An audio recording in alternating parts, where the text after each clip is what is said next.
You're listening to BoomBox Weekly. What's up? What's up? We're back with another episode of BoomBox Weekly. I'm Gentel, Sharrie, and we have a special guest straight out of Atlanta, Georgia, Lonnie Smith. Yes, sir. Yes, sir. We got a dope one, like she said, comedian Lonnie Smith. I'm your boy Omar Cook, BoomBox Weekly. We back this time with a special guest. How you doing, bro? Doing pretty good. Doing pretty good. Yes, sir. So we tapped in all the way from Atlanta, Georgia. You know what I'm saying? We had to go get a dope comedian to come to the show. You're the first one. You know what I'm saying? Welcome to the show. Lonnie's got a dope platform, Funarios, which you guys can, go check out. Doing a whole lot of stuff, man. You know what I'm saying? King of content. He got podcasts going on. He got about 448,000 subscribers on YouTube. I mean, how did you start creating your videos? Started just, I don't know. I don't even know how to answer that. I just started with a dream. And then when I was younger, I just was always had this knack for like creating stuff. And then, just like as technology and things move, I just kind of follow with it. And my high school and like college years is like when it really sparked for me. So I was a television show host. There was like a after school program, and it let us like come in and it taught us all the basics of like cameras, script writing, directing, all that stuff. So like been building those skills, and I just took it into college. Obviously most of us being close to the 90s babies and stuff like that, like that art during that time meant the most to us. So like movies always stood out to me. So I was like, I'm always trying to get to the movie. So I just kept like building and like making skits, making content. It looked different. It looked little like changed and unpolished here, but like I would take this and like add this to something else and then just kind of learn along the way. So I hope that answers the question. It was like a lot, but yeah. No doubt. What are some of your like shows or actors or comedians that influenced you in your work today? Today that influenced me today. Yeah, like, that kind of got you started. Like, you. Got you. Eddie Murphy, the Clumps. Yeah. The Clumps. Like I will never forget seeing him like play these characters, but doing it so well, and then it being like the funniest thing I had ever seen in my life. Like I was like, this is like he did it. Like this is brilliant. And at the time I was young. I don't know. I want to say like maybe 6th grade or something like that. I was looking for like what I wanted to do. You're like, oh, I don't want to be a doctor, but I also wanted to be like an airline pilot. I also wanted to do this. I had all these different things, but I was like, you can't do all those things. But then I discovered acting, and I was like, acting lets you play all these roles. And then I seen Eddie Murphy do that. So it was like, that's when, so Eddie Murphy, big inspiration. Also like Martin Lawrence, like just the art during my growing up was like so amazing during that time. Martin Lawrence, Will Smith, just these phenomenal Black men that we had that I was able to see like do this thing, kind of like, or who I looked up to. And they really inspired me. So those people, Jamie Foxx, Marlon Wayans. I feel like I can't not say people because I remember these comedians and these other influential figures in my life when they came in and the impact. So it's like, I don't want to leave nobody out. So, but no, all those inspirations, just taking all of that and like making it into my own little way of telling the story. Yeah, you mentioned a few dope like icons like Martin Lawrence, Will Smith, Jamie Foxx. Jamie Foxx and Martin, they're kind of known for obviously their stand-up and their sketch comedy for sure. And the game has changed. Today the sketch comedy is a little different than it used to be. You know what I'm saying? Now we can create stuff on the internet. We have our own channels like you do on YouTube, have our own audiences. How do you like, what's the ultimate goal for your platform? What's some of the things that you want to do moving forward? My biggest form of success is just being able to give other people an opportunity and a shot. Like just to know that like I believed in them and I was able to help them bring their vision to life, and it springboarded them to whatever else they're doing. And because I got to this point in life, I'm able to do that for others. that's really the why I do it for, and to just entertain the masses in general. Like everybody need a laugh, you know what I'm saying? Everybody need to like release from whatever they're going through. So if you can just take their mind away from whatever they're going through for however long you have their attention, at least you did them a good service, and you didn't like inconvenience them, or you know what I'm saying? So that's just things that matter to me. So always consider that when, you know, making different things and stuff. Yeah, and you made a lot of people laugh. When did you first realize that you were creating hit videos? Videos.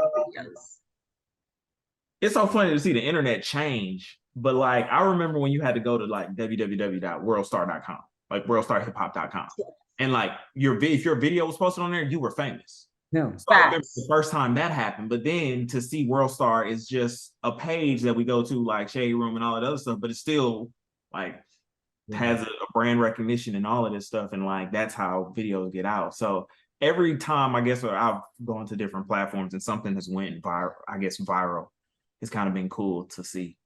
It's just like, oh man, like I feel like I'm one of those creators that like stood the test of time. Like I got a viral piece of content throughout. There's probably other clips of me you've seen, you just didn't know it was me. And it's just like, oh damn, that was you? Like that's crazy. And to see all this. So you're making content, little Vine days and everything that too. Yeah, like I've literally been at this since the birth of like social media. Like literally. History. And it's weird. MySpace. Right. Yeah, like I was coding on Black Planet, like back when thing, you know what I'm saying? I wasn't necessarily doing videos yet, but still like that was like always, social media was always the thing that I was like, you know, attracted to make some kind of content for. What are some, because you've obviously blown your platform up to a huge height to where you can command your own audience. And I know there's other people that want to do the same thing, or they have these ideas and they want to create content and get their stuff out. What are some things that they can do to market themselves to get themselves in front of a big audience? And before they even do that, just think about if you want to give your life to this. This has been the hardest journey I've ever done. I promise y'all, like I know that like social media, it like seems like there's a lot of glitz and glamour, but a lot of this stuff is like the craziest behind the scenes. So like I would tell people, like, if you're really trying to do this, like think about this. Like, are you willing to give your life for content, essentially? Because there's so many things that I had to give to like that this game is like taken from me. And it's not to say that like I'm not happy that I gave it. It's just like not everybody's willing to give it. So like make sure this is something that you want to do and you're gonna lock into it, because once it has you, like you'll forever be in the rat race until, you know, you do make it out with this like $1 million idea. But we see that like it takes a while. Like there's no overnight success. So I can sit here and be like, yeah, even every time I went viral, the crazy thing, every time I went viral, there was like no money attached. Yeah. It was like going viral was like the worst thing ever for me. I hated going viral, but loved it at the same time. It's just like all your numbers is like way up here. So then like after that, it's like a crash, because then you like chase, you like, damn, like I got to do something to like get back up there, because they were saying I got like 5,000 last week, but like if I just do that and flip it, like maybe I just do that again, and then you like go crazy, because then you start second guessing yourself. It's just like this mental mind like thing that goes on. So like, please, anybody that wants to get into it, just make sure you're willing to give your life to it. It's just entrepreneurship in itself. And we got to think that like also came up in a time where like creators was like, this was a new thing. You weren't a cool person being a creator. Saying you were a YouTuber, you were looked at as the weird person at the party. Absolutely. You was not, nobody was like, oh my God, YouTube? No, now YouTube is like, yeah, now it's like you a YouTuber. YouTubers actually like have like, you see like Logan Paul and it's a dream. But like crazy. It's crazy. They got boxing fights and stuff now. You know what I'm saying? Like, you know, the marketing for YouTubers now is tremendously different. You know, the opportunities for creators, independent creators, period, to get the bag is there. You know, so like I said, it's a different time. And in the 90s, you had to go through the big studios. You had to go through the big, you had to go in person to the comedy circuits. You had to go through in-person auditions just to get on. Now, shoot, if you got some dope content and you hit the algorithm right, you feel me? You know, you can reach the right people. Right. And if I'm not mistaken, you can get paid through YouTube now. Yeah, yeah. But like even that, like people have been getting paid from YouTube for like years. Yeah. Like you gotta even think like it's still even a new thing for like in our community for like us to even talk about like YouTubers getting paid. Like some people will be like, "What? Boy, you speaking the tongue of the devil." Like, you know what I'm saying? Yeah. So, the fact that it's just crazy for me to even think about. That's the only reason why I say it. But yeah, wow. Well, we're going to take a quick little break and give a shout out to our proud sponsors, 24/7 Live Culture.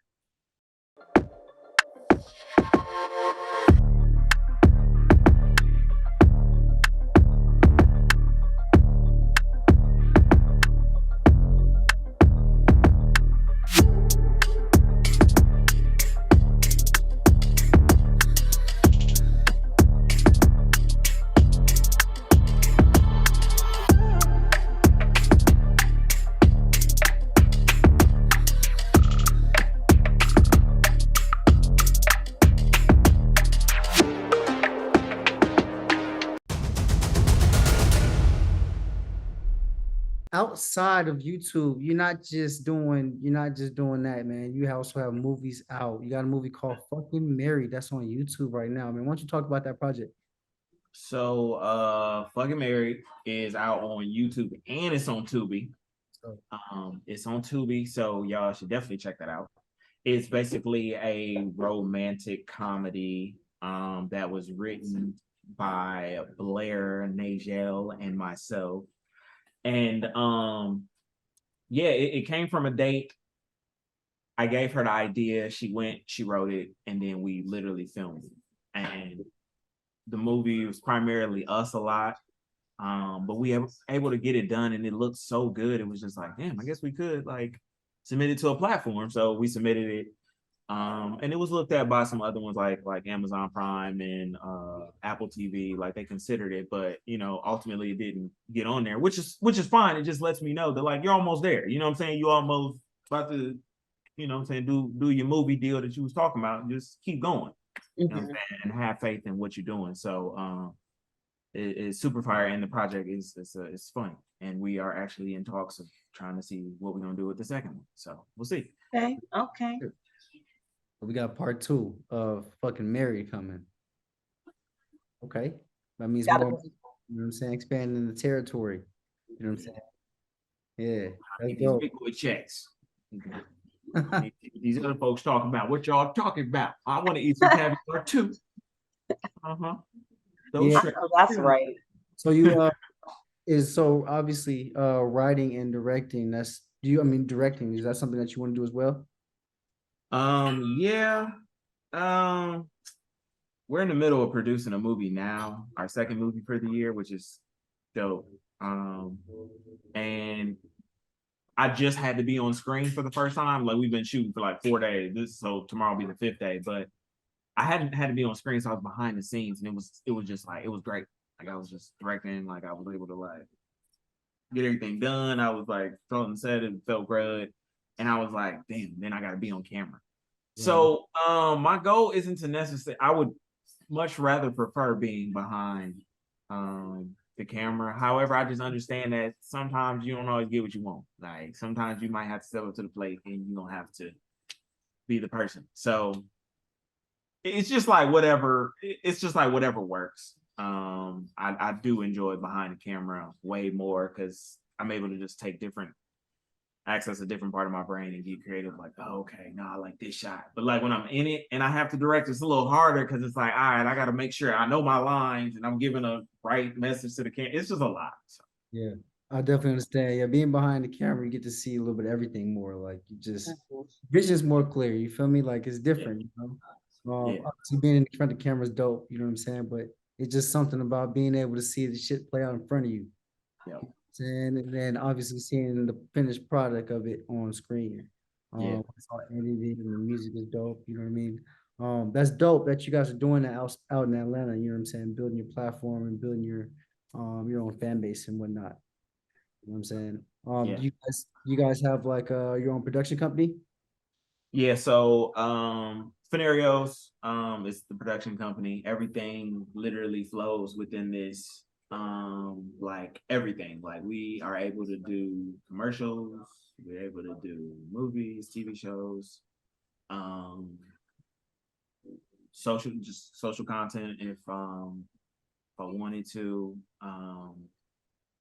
So yeah, it's like a full service thing, and even writers, like in-house writers. I got my own shooters. It's literally like a team of us. It's four of us, and we just banding together and just doing everything we got to do. So even like tomorrow, my day is like I gotta direct the movie, but then in between like one of the scenes, I gotta like do a brand deal that I got because I gotta deliver them the video. But like it's the same team of us that's coming together to shoot all of that, and then we're able to just like interchange different projects and like Yeah, talk really. about that. Man. You have obviously a lot going on. You know, how do you? I mean, you got the podcast going on as well. Got you creating content and you're writing and directing and producing. How do you balance out your day? Like, how do you get things done I productive? don't, I don't, I don't balance out my day. If anybody tells you anything of like, oh, I did, it's just you just gonna do whatever worked for you. You know what I'm saying? Like, I wish that I was 100 times more efficient than I am, but somebody may look at me and be like, "You're the most efficient person I know," and I'm like, I feel like I'm not doing enough in the day. Yeah, I I get. don't. Some always fall in the cracks. It's just life, though. When you're a hard worker like that, it usually feels like that, like you're not doing enough. But trust me, you are. You are. It's just only 24 hours in a day. But I did have a question. How did you come up with the name Funarios? Where did that come from? So at the time when I started Funarios in 2010. I was in my dorm room, with one of my best friends at the time, and we were like, this is when Dave Chappelle went off air. I don't know if y'all remember when he walked away from like the $55 million. Yes, yes. I was like, oh, this is the universe's way of telling me that I need to fill the space and like make a sketch comedy show. And it's just gonna be a bunch of funny scenarios, and we're gonna call it Funarios. And like I said it all in that breath. Like I literally just laid it out and I just let it rest. And then I was like, yeah, that's it. That was it. That like I was more sure of it because there was like nobody else is gonna have this name. Yeah. It's too unique. Yeah, it sounds a little weird, but also It makes sense. Exactly. And then I made sure that my like logo when the video comes on, it's like ooh, Funarios. It's just like a chime that you would like kind of stick in your head a little bit. So it's like, okay. So it just does. That's how I came up with it. Okay. Yep, never changed, never thought about it. Yep, never did. I like it. So you also talked about earlier how you would go viral and you'll be on like, this high and then it will crash. What other challenges have you faced that may have been similar where it's like, dang, I'm going through this, but I still have to keep on going?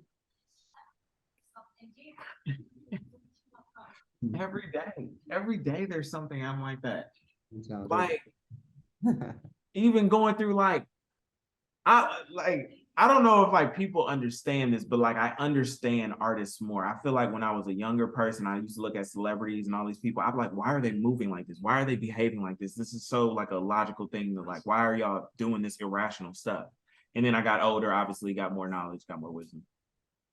And like I'd be like having to go through breakups. Like having to go through breakups and trying to be funny. You gotta be funny, like after you like really like you really trying to like cuss old girl out because you like tight. Like she had you tight. But like you also had her tight, but you gotta like put on and like continue to produce this thing. And it's like all you on the phone texting, like arguing, and now it's just like, okay, and don't also be like working with this person. If you work with this person, it's like who you film with now.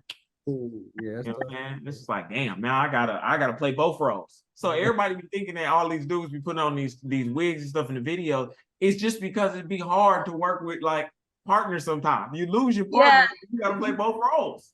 You're right. You're right. Yeah, that's tough to mix.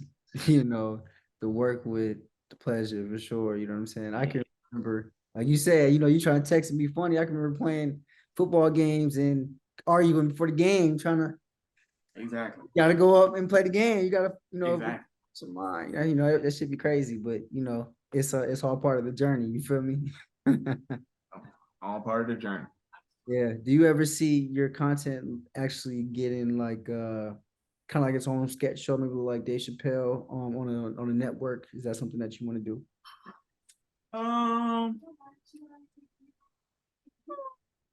Maybe.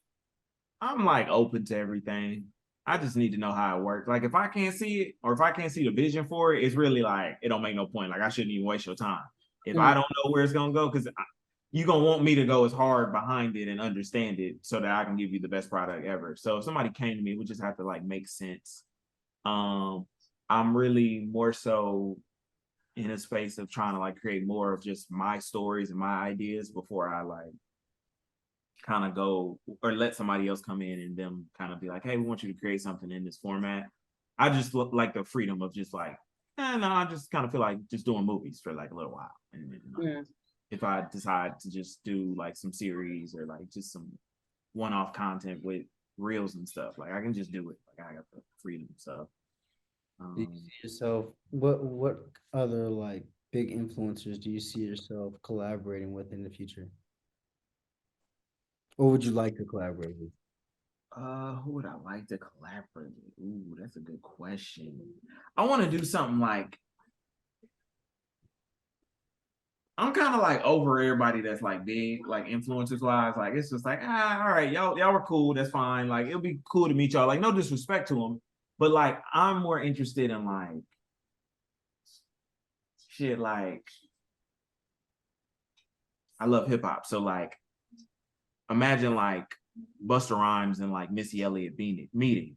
Oh, that would be dope. Epic moment. Like I'm more interested in like finding the other artists that don't have a name or don't like aren't super big, but like we can make something super dope. And like it's just like so like creating these moments with other people that are coming up, you know what I'm saying? Or like beneath, and we just all springboard into something bigger. Like I'm more interested in that.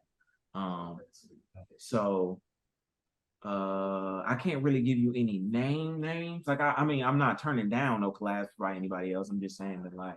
But would you collab with like Marlon, Jamie, the people who you named earlier who's influenced you? That too. Shit. Martin Call shit. Right. Yeah, I don't know, y'all. That's kind of hard. If Martin calls me, if he was like Lonnie, what's up?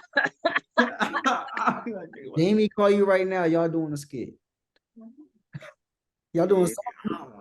You ain't gonna turn down Jamie. Yeah, I never thought about that. I ain't even gonna hold y'all. I never thought about that. So y'all asking me this is really catching me off guard. This is my natural. I don't know. I would, because they're such like, and I know they say your idols become your rivals or whatever that's saying, but like it's genuinely nothing that they could do to tarnish their impact on what they had to me. Granted, I might not like them as people, but I'm a person. I'm able to separate the artistry from the person. Granted, I may not be like, I don't like it, but like, no, you still dope. You know what I'm saying? Whatever the case may be. So, I don't know that. I don't know that I would have anything to like offer him. I would be like, what are you talking about? Like, you're the funniest nigga. Like, I would just be like, what like you expect? Like, my influences came from you. It's like, yeah. It's like a father asking the son. It's like you a clone of me. Of course, like I can't. I have nothing to offer you. You are the. You need my help. What are you talking about? Like I would just be like, God, get off my phone. I don't know. I don't know. I don't know that I would actually go and like actually. I would just be like,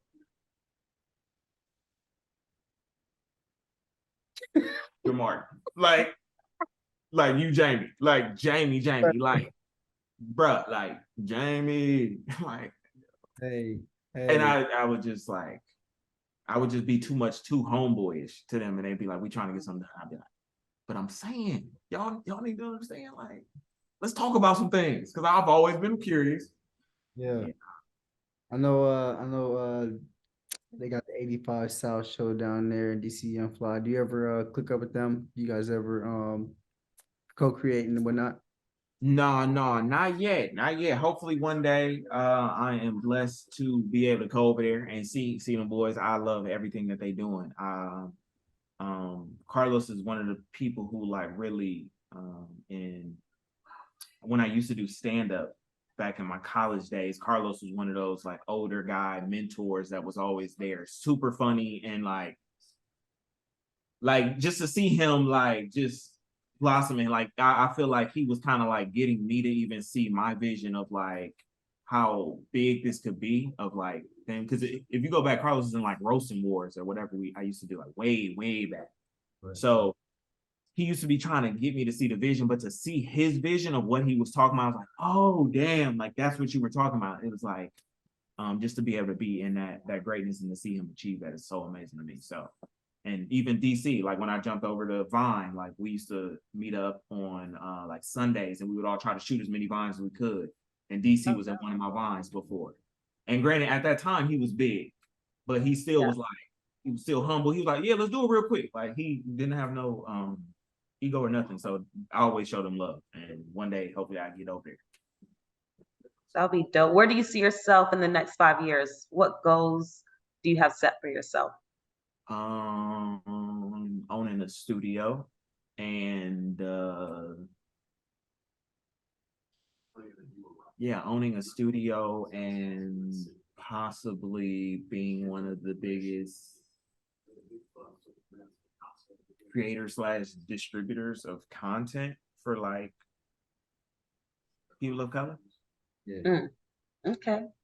We're gonna speak that. And playing that now, you feel me? Do your thing, you feel me? Emotion. You know what I'm saying? Where can people follow you? Tell us where you can follow you, where we can look out for your stuff, everything about you. Funarios, Funarios, comedian Lonnie, also on IG and stuff. You can type in any of this, comedian, you know what I'm saying? If you don't know how to spell that, you need to go back to school, but Lonnie, Lonnie. And I'm everywhere. Literally, I got content everywhere, from IG to Facebook to YouTube. Patreon. Also, I do Patreon. So y'all make sure y'all check out that. The Patreon's Funarios Uncut, and it's basically, just exactly what it is. So it's just a little more like, it's just like my ideas. I'm able to express them freely and everything, and you're able to see it in an unfiltered version. And it's on Patreon, so y'all should definitely check it out. Nice. Well, thank you so much for coming to BoomBox Weekly. You dropped some gems for us. Can't wait to see what's in store for your future. That's dope. We appreciate you coming through, brother. BoomBox Weekly. I'm Omar Cook. I'm Gentel Sharrie. And we got Lonnie Smith, man. Thank you for coming through, brother. Appreciate it. You're listening to BoomBox Weekly.